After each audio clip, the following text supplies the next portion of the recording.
నీ పిల్లలకేం లేనయ్యా. నీ పిల్లలకే తక్కువైంది. ఎంత ఐశ్వర్యం ఉన్నా మంచి చెడు చూచే దిక్కంటూ లేదు కదా. వాడా పసివాడు, ఏదో నువ్వే అన్నీ చూడాలన్నయ్యా. ఏమిటి చెల్లమ్మా, నువ్వు చెప్పాలా? పిల్లల పెళ్లి విషయమై నువ్వేమీ దిగులు పడకు. రాలేదన్నయ్యా? లోపల ఉందేమో, చూసొస్తాను. కాబోయే కొడలు కదూ, చూడు చూడు.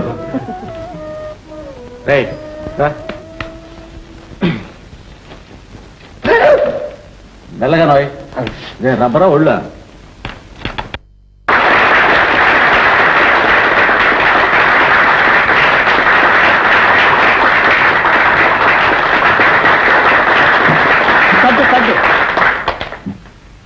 మహాశివులారా,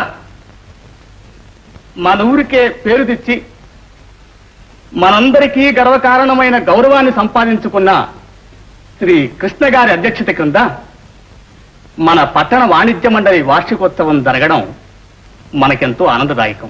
విదేశాలలో అశేషమైన అనుభవాలను గడించుకున్న శ్రీ కృష్ణ గారు వ్యాపార రీతులను గురించి వారి అమూల్యమైన అనుభవాలను సలహాలను ఇచ్చి మనకు మార్గదర్శకులు కావాలని ఆశిస్తూ మీ అందరి తరఫున వారిని ఈ పూలమాలతో అలంకరిస్తున్నాను.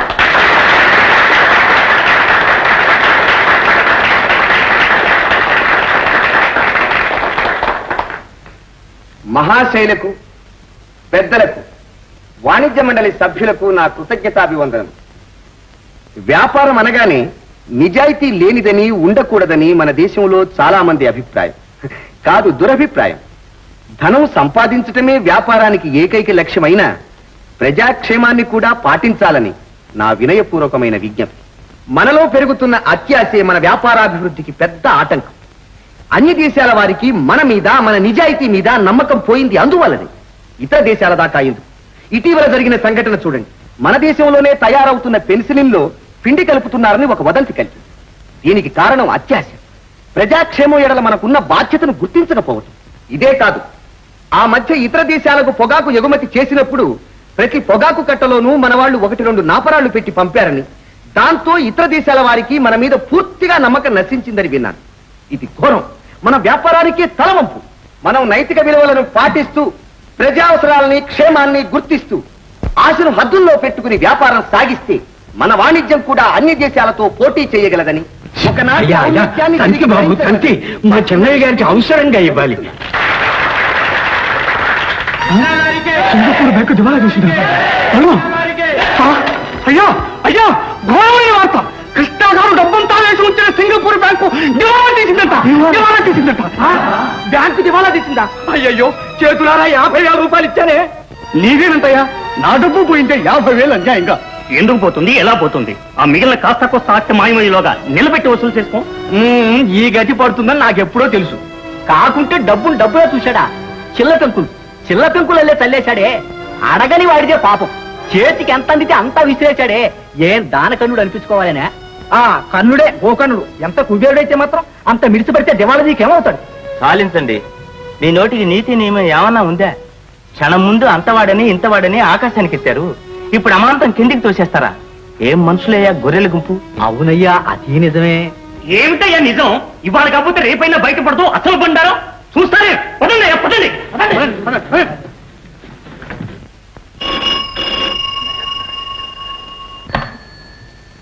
హలో, ఎవరు? అయ్యగారా? ఉండండి. చిన్నయ్య, సింగపూర్ నుంచి ఫోన్ వచ్చింది.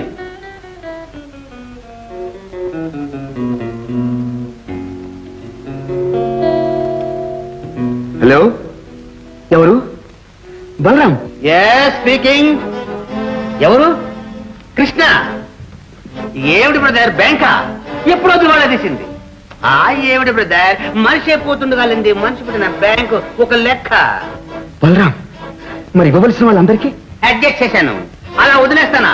అందులోనూ ఇలాంటి సమయంలో కొంతసేపు ఆలోచించాను. రైట్స్ అనుకున్నాను. మన tea estate, rubber estate, school కనుక్కున్నవే 10 ఎకరాలు అంతా తెగ నమ్మేశాను. బలరాం, ఏమిటి నువ్వు? నీకు నాతో చెప్పకుండా, నన్ను ఒక్క మాట అడగకుండా నా ఎస్టేట్ అంతా అమ్మేశావా? మరేం చేయమంటావు? అనడానికి ఆలోచనకి టైం లేదు. మరొక రోజు ఆలస్యం అయితే నా పరువు ప్రతిష్ట ఏం కావాలి? యజమాని పరువు పోయినా పర్వాలేదు, కానీ ఏజెంట్ పరువు పోవడం మనం ఎలా చేయం? బలరాం, ఏమిటి నువ్వు మాట్లాడి? ఏం ఎందుకలాగా ఆవేశపడతావు? ఈ లాస్ కంతా కారణం ఎవరు? నీవు. నేనా? ఎస్, నీవే, ముమ్మాటికి నీవే. బలరాం, నేను ఏం చేశాను? అంత చెయ్యరాని పని, పరువు తక్కువ పని నేనేం చేశాను?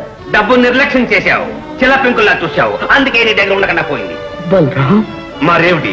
దానికి 20,000, దీనికి 50,000, వాడికి 60, వీడికి 70 అని వెనక ముందు ఆలోచించకుండా దోచడితో దోచిపెట్టేవే. నిన్ను మించిన కోటీశ్వరులు ఈ ఊళ్ళో ఎంతమంది లేరు? వాళ్ళందరూ నీలాగే చేశారా? ధనం కాదు గుణం ప్రధానం అని నాతో వాదించేవే. ఆ గుణాన్ని ఎక్కడ నా తాకట్టు పెట్టి డబ్బు పంపించు. ఇంకా ఇవ్వాల్సిన వాడి దగ్గర సర్దాలి. బలరాం, ఎందుకు నన్ను ఇలా చిత్రవత చేస్తావు? ఏం జరిగింది, ఎలా జరిగింది వివరంగా నేను చెప్పు. లేకుంటే వెంటనే నేను బయలుదేరానా? నువ్వా? ఇక్కడికా వస్తావా? వచ్చి ఏం చేస్తావు? ఉన్న బంగ్లా కూడా అమ్మేసేనే. ఓ మై గాడ్, నా ఎస్టేటే కాకుండా బంగ్లా కూడా అమ్మేశావా? నువ్వు ఇక్కడికి వస్తే అప్పుల వాళ్ళు అడిగే మాటలకు ఆత్మహత్య చేసుకుంటావు. అంతే, వివరాలని చెప్పడానికి no time. Letter follow. Bye. Hello hello,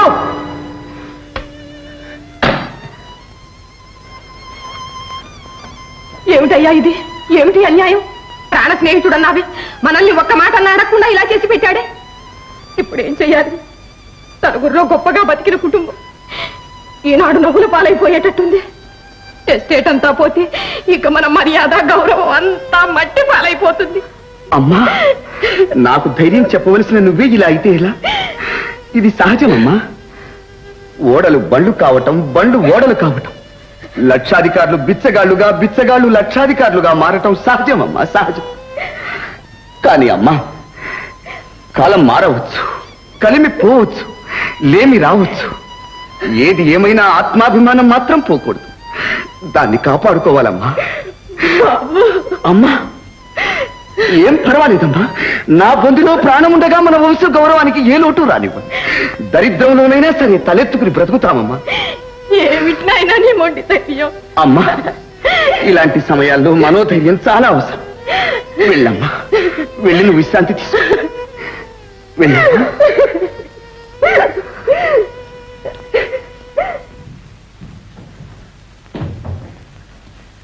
నాన్న నాన్న, సింగపూర్ బ్యాంక్ దివాలా తీసింది. బావ డబ్బంతా పోయింది.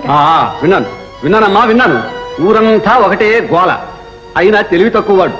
డబ్బు సంపాదించగానే సరికాదు, దాన్ని జాగ్రత్త చేసుకోవాలి. అది మంచివాడి లక్షణం.